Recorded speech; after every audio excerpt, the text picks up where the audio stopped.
Қайырлы күн достар, сіздермен Олжанай, менің каналыма қош келдіңіз.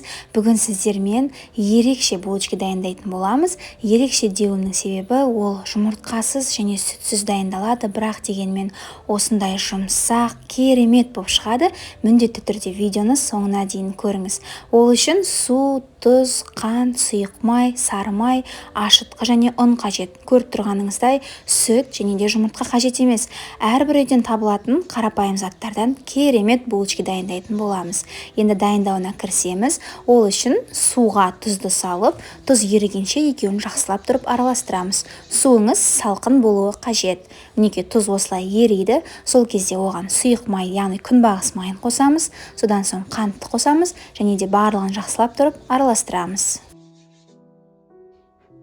Содан соң оған ашытқыны қосып, тағы да бір араластырып аламыз.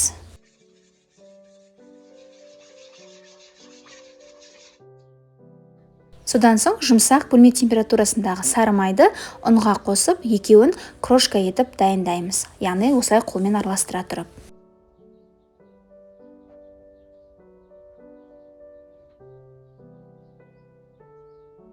Неке осылай болады. Содан соң оны жаңағы сулы массамызға осылай ұнның барлығын қосуымыз қажет.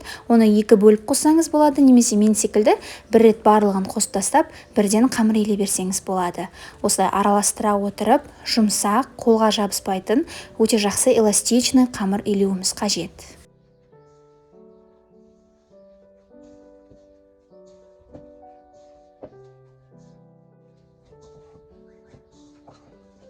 Неке біркелкі болып жабысып жатыр. Сол кезде оны дастарханның үстіне түсіріп, жақсылап тұрып қолмен 2-3 минут бойы осылай илеуіміз қажет. Қамыр көріп тұрғаныңыздай өте жұмсақ және де эластичный, яғни қолға жабыспайды. Онымен жұмыс жасау сондай оңай. Осылай 2-3 минут бойы илеп тұрсаңыз, қамыры өте жақсы болады.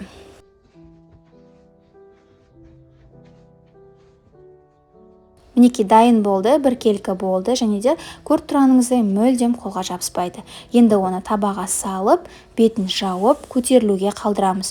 Ол көтерілу үшін 1-1,5 немесе 2 сағат жеткілікті. Мен оны 1,5-2 сағат көлеміне қалдырдым. Қамырым осылай көтерілді. Көріп тұрғаныңыздай өте жұмсақ және де ауаға толы, яғни воздушный.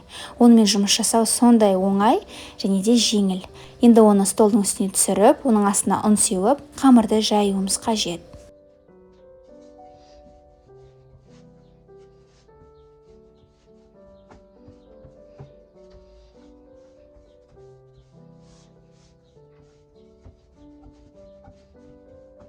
Неке қамырды жайдық, оның қалыңдығы осы видеода көрсетілгендей болуы қажет. Қатты қалың да емес, қатты жұқа да емес, орташа қалыңдықта. Содан соң оны кесіп, кішкене бөлшектерге бөлуіміз қажет. Ол үшін мен осылай дөңгелек қамырды 4-ке бөліп алдым алдымен.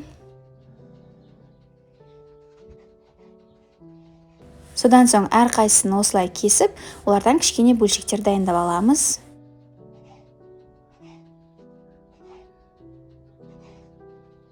Және де өзіңіздің қалаған булочкаңызды формасына келтірсеңіз болады. Мен оны осылай етіп, жаңағы бөлген бөлшекті ортасынан әуелі қайырып, содан соң 4 бұрышын қосу арқылы және де 4 жағынан шеттерін осылай әдемілеу арқылы осындай бір ерекше форма дайындап көрдім. Сіз өзіңіздің қалауыңызша жасасаңыз болады. Міне сізге тағы да бір көрсетіп жатырмын. Алдымен 2 қамырды біріне-бірін біріктіреміз, содан соң 4 жағын қосамыз және де үстінде біріктіреміз және 4 шетін әдемілеп тұрып шығарамыз. Айтқанымдай, сіз өзіңіздің қалаған формаңызға келтірсеңіз болады. Бұлардан кәдімгі рогалики формасына келтіріп, қарапайым булки да дайындасаңыз болады, немесе дөңгелек етіп жасасаңыз да болады, ішіне начинка салсаңыз да болады. Ол өзіңіздің фантазияңызға және де қалауыңызға байланысты. Сол себепті өзіңіз қалағаныңызша форманы дайындай беріңіз. Мен осындай форманы бірінші рет жасап көрдім. Әдемі шыққан секілді, маған ұнады. Содан соң булкилерді противенге және де формаға қойып орналастырып аламыз. Менде осындай 2 форма шықты. Яғни бұл рецептпен жасасаңыз шамамен 28-30 штуктай булочки шығады. Содан соң бетін жауып оны қоя тұрамыз және де бетіне штрезель дайындаймыз. Штрезель деген ол үшін бізге 30 грамм ұн, 30 грамм қант және де жұмсақ сары май қажет 15 грамм. Үшеуін бірге қосып, осылай қолмен араластырып шығасыз. Сол кезде штрезель дайын болады. Осылай қарапайым әрі оңай дайындалады, дегенмен ол булкилердің бетіне сән беріп, және де керемет дәм береді. Сол себепті дайындасаңыз жақсы болады. Бірақ егер де бұл штрезельді дайындамаймын, тек қана жұмыртқа жағамын десеңіз де, ол өз еркіңізде. Содан соң дайын тұрған булкилердің бетіне жұмыртқаның сарысын жағып шығамыз.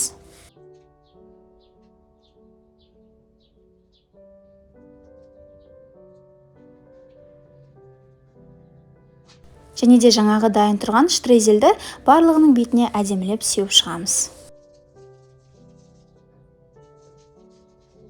Көріп тұрғаныңыздай, штрезель булкилерге әдемі бір түр береді. Ол сіз дайындаймын десеңіз де, өз еркіңізде. Содан соң булкилерді 180 градус қысып тұрған пеште 20-25 минут бойы пісіреміз. Мінекей қызарып дайын болды. Дәл солай екінші формадағы булкилерді пісіріп аламыз. Мінекей барлығы дайын болды. Сіздерге видеом ұнады әрі түсінікті деген ойдамын. Міндетті түрде осы рецептпен дайындаңыз, сізге ұнайтыны сөзсіз. Сәттілік!